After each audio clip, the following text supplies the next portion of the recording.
అందరికీ నమస్కారం అండి. ఆ రోజుకు ఒక మంచి మాటలో ఈరోజు మరొక జీవిత సత్యం తెలుసుకుందాం. ఈరోజు దేవుడు మనల్ని మెచ్చే దీక్ష గురించి తెలుసుకుందామండి. నాకు ఒక రూపం లేదు, నన్ను ఎవరు ఏ రూపంలో ఆరాధిస్తే ఆ రూపంలోనే వారిని అనుగ్రహిస్తాను అని శ్రీకృష్ణ పరమాత్మ భగవద్గీత 4వ అధ్యాయం 11వ శ్లోకంలో చెప్పాడు.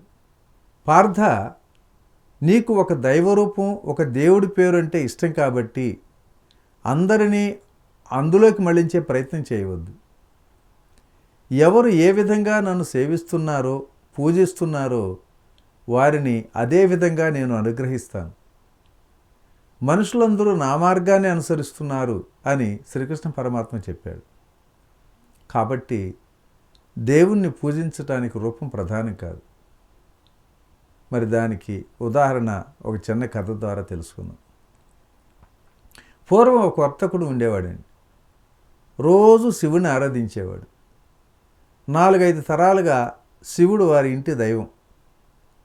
ఒకసారి ఆ వర్తకుడికి వ్యాపారం నష్టం వచ్చింది. దాంతో ఎంతగానో దిగాలు పడిపోయాడు. శివుణ్ణి ఆరాధిస్తున్న వ్యాపారంలో నష్టం వచ్చింది అనుకున్నాడు. ఇంటి అరుగు మీద దిగాలుగా కూర్చున్నాడు.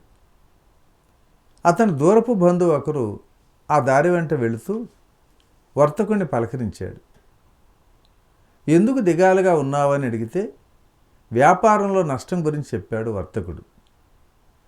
అప్పుడు ఆ వ్యక్తి అయ్యప్ప మాల ధరించి నీ కష్టాలని తీరుతాయి అన్నాడు. బలహీనమైనటువంటి మనసుతో ఉన్న వర్తకుడు సరేను అన్నాడు. వెంటనే తన ఇంట్లోనే తరతరాలుగా ఆరాధిస్తున్నటువంటి ఆ నటరాజ విగ్రహాన్ని ఓ మూలకు నెట్టేసి అయ్యప్ప విగ్రహాన్ని పెట్టి పూజించడం మొదలుపెట్టాడు. రోజు ధూపదీప నైవేద్యాలతో పూజలు చేస్తున్నాడు.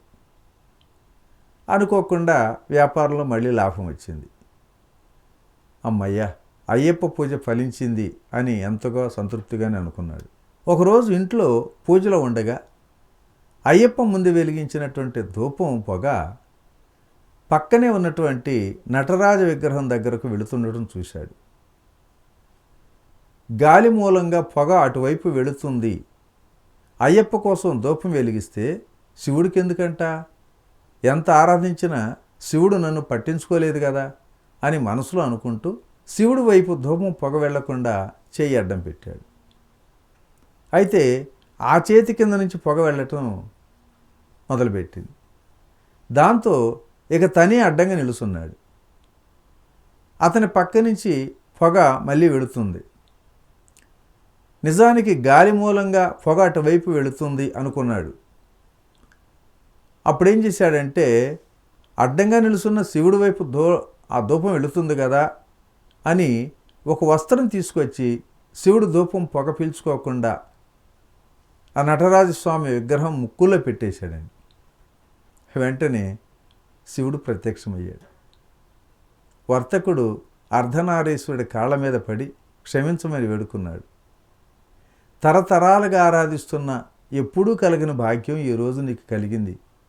నాపై ఎందుకు కరుణ చూపించావయ్యా అని ఆ శివుణ్ణి ఆర్ద్రంగా అడుగుతున్నాడు.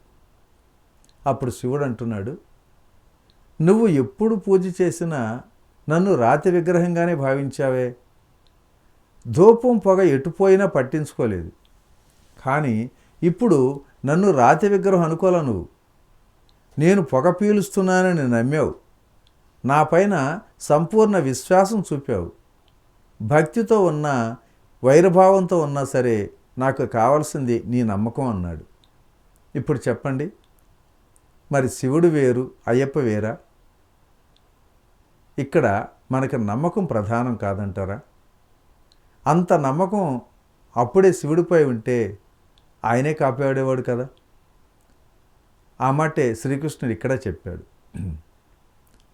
కాబట్టి మిత్రులారా, ఒక దీక్షలో ఉన్న వారిని మరొక దీక్షలోకి మార్చకండి. కావలసింది సత్యదీక్ష. అదే భగవంతుడి మెచ్చే దీక్ష.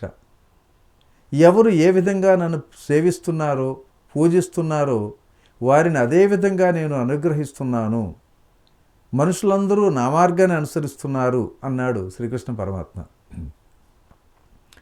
కాబట్టి మిత్రులారా, దేవుని పూజించడానికి రూపం ప్రధానం కాదు, విశ్వాసమే అతి ముఖ్యమైనది. ఓకే ఫ్రెండ్స్, మరి ఈరోజు ఈ మంచి మాట ఇంతటితో ముగించుకుందాం. రేపటి రోజుని మరొక అద్భుతమైన సత్యం ద్వారా కలుసుకుందాం. Thank you. ఇట్లా మీ రామిరెడ్డి, మానస సరోవరం. ఉన్న స్థితి నుంచి ఉన్నత స్థితికి తీసుకువెళ్లే మార్గాన్ని సూచించే అద్భుతమైన కార్యక్రమాలను అందిస్తున్న PMC ఛానల్ కు మీ వంతు సహకారాన్ని అందించండి. The PMC trust. Google pay, phone pay number 8977009932.